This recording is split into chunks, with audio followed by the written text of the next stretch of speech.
So you're thinking to yourself, great, a celibate priest is going to tell us about marriage. Well, yes, I am, because marriage belongs to the whole community. It belongs to all of us. And so the scriptures this weekend give us an opportunity to look at the beauty of marriage, to look at the sacrifice of marriage, and to look at the witness of marriage. One of the things I love doing as a priest is celebrating anniversaries. And I was celebrating the anniversary of a couple that have been married for 60 years. And so during the celebration after the Mass, I was talking to the wife and I said, gosh, 60 years, what an amazing time. I said, did you guys ever think about divorce at any time during those 60 years? She said, no, we never even considered divorce. Murder, yes, but never divorce.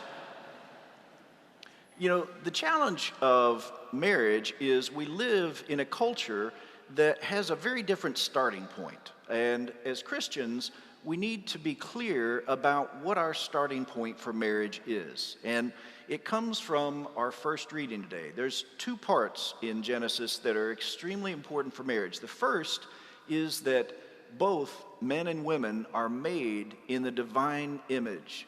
Male and female, he made them. In his divine image, he made them. And so our dignity, our value, comes from being made in the image and likeness of God. And so our value doesn't ever come from the outside. It's already in us. It's in us because we bear God's image. And so the reason why we are so focused on the value of human life from conception until natural death is because every life, no matter where that life is, whether it's in the womb or out of the womb, is still the image and likeness of God. The other starting point is in today's first reading that we are not about self-definition, that in order for us to truly understand ourselves, our lives are not about self-realization. We don't realize ourselves in isolation. From the very beginning, God looked at men, not just men, but men and women, and said it is not good for them to be alone. And so our very identity is formed and shaped in community. And so God, from the very outset, put us together in communion. And that's where our self-realization comes from, not in isolation, but in community. And so if we really want to know ourselves, we can't ever do that by ourselves. We have to do that in relationship with another or with others. And so in the first reading, we see how from the beginning God put men and women together in a union, a beautiful union. And the beauty of marriage is that two people throw their lives together for better, for worse, in sickness and in health, till death do they part. That is a beautiful image. But it's also kind of amazing when we watch this young couple get together to begin their marriage. And that's part of the reason why in the Catholic Church we don't celebrate weddings out in a field or on top of a mountain, because marriage is a sacrament. It's a communal celebration. It's not just a personal relationship. It's not about just the fulfillment of this couple. It's about the effect that this couple has on a whole community of people. And so in this church, you know, our aisle is exactly half of a football field long. It's 150 feet. And that's a long time to think about what you're doing. The other amazing walk is the walk from the St. Anne's bride's room to the narthex of the church that the father and the bride do together as they're about to begin the wedding. We call that the Trail of Tears. Because it's that final moment when the bride and the father realize what's about to happen, that they're about to separate so that the bride and groom can begin a new life together, can begin a whole new family. And that's why the Catholic Church doesn't identify an individual, it identifies a family as the basic unit of the church. The family is the building block of a community. And so what happens to the family really does matter in the church. In fact, it is essential. And when that lovely young couple stands right about here and they say those promises to each other, that I will love you and honor you for better, for worse, in sickness and in health, all the days of my life. We love watching that, right? And it's so beautiful, and it's so naive. They have no idea what they're saying. They won't know what they're really saying until 5, 10, 15, 20 years later. It's similar to the ordination of a priest, where a priest puts his hands together and places them inside the hands of a bishop, and he promises respect and obedience to his bishop and his successors. We have no clue what that really means until we actually live it. Well, the same is true of marriage.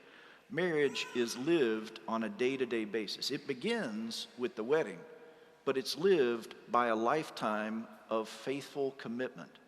And so the sacrifice of marriage is probably one of the elements that we don't stress enough. I remember there was a time when Mom and Dad got all 5 kids, and we drove down to Florida to see my mom's parents. And during the week we were in Florida, all 5 children got sick, and we were all just feeling miserable. It was a horrific week. And so Dad loaded us up in the back of the banana yellow station wagon, and this is back before you had car seats and seat belts. And so all 5 kids are sleeping in the back of the wagon, and instead of stopping midway on the way home, Dad just decided to push through. He was going to get us all the way home from Florida, and he probably was exceeding the legal speed limit.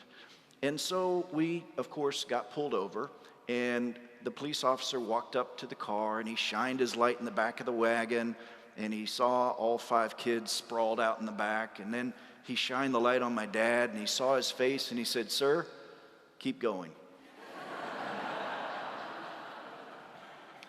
Think about all the sacrifices that our parents made for us. Think about all the times when they could have chosen themselves over something else, when they could have done whatever else they wanted to do, and yet they chose to be present to their spouse and to their children.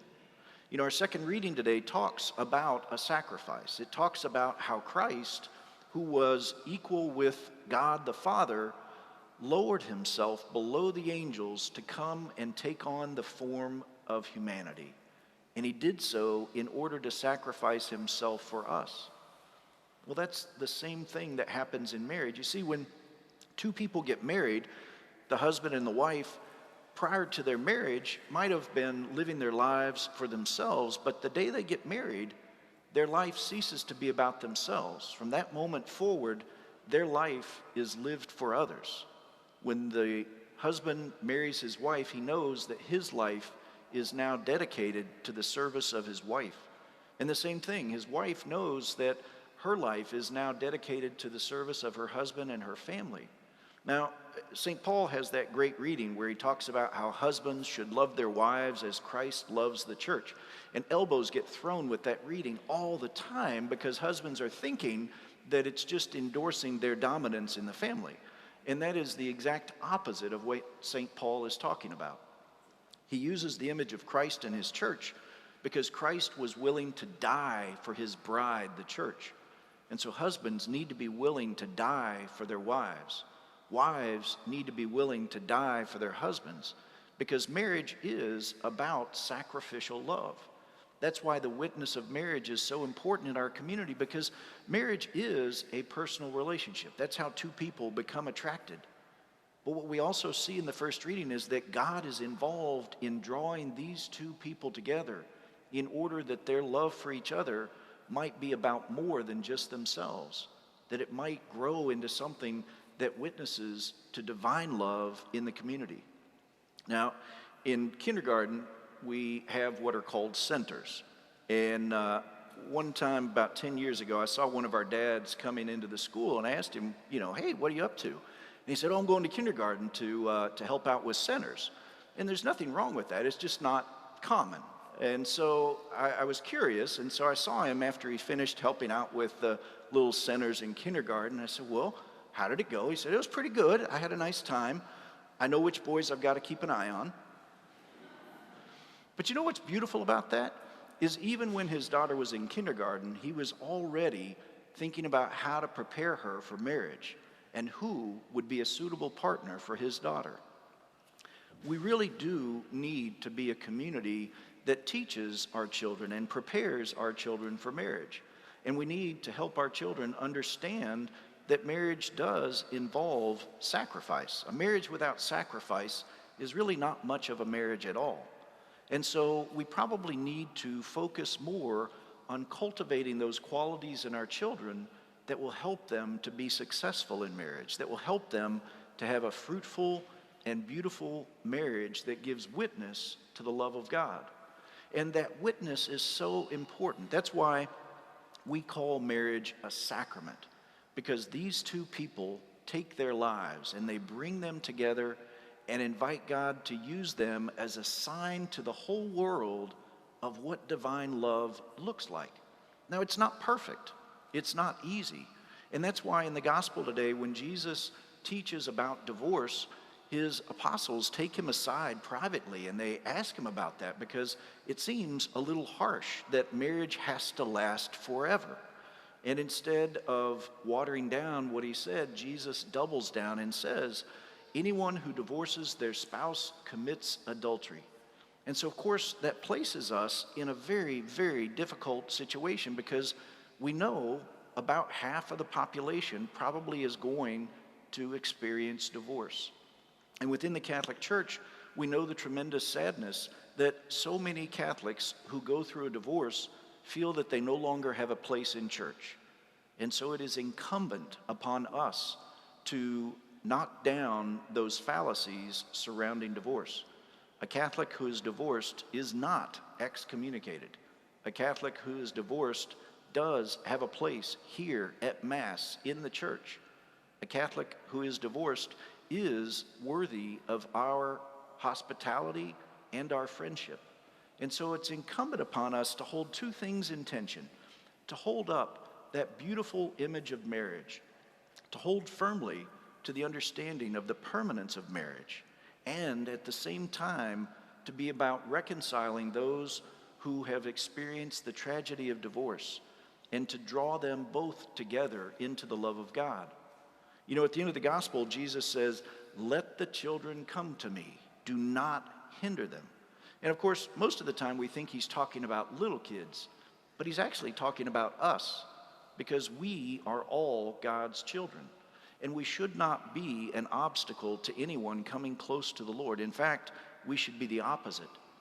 It is unlikely that I will encounter those who have walked away from the church because of a divorce, but you will, because you work with them, you're neighbors to them, you shop with them, and so you have an important opportunity to invite those who feel that there has not been a place for them to come home, to welcome those who have felt hurt or abandoned, to invite those who have gone through that tragedy of divorce to trust that there is a Lord who understands and who welcomes them. And so this weekend, I invite you to do a couple things. One, give thanks to God for the beautiful witness of marriage in our community. Think about the ways that we, as a whole worshiping community, can cultivate and nurture those qualities that form good Christian marriages. Pray for those who have been wounded by divorce. Pray for those who maybe have felt that there is no place for them here. And actively seek out those who need to come home. Because as members of the body of Christ, we are never complete without each member of the body of Christ. And so as we welcome those who have been alienated, we also strive to build up that beautiful image of marriage, the image of God's love for each one of us.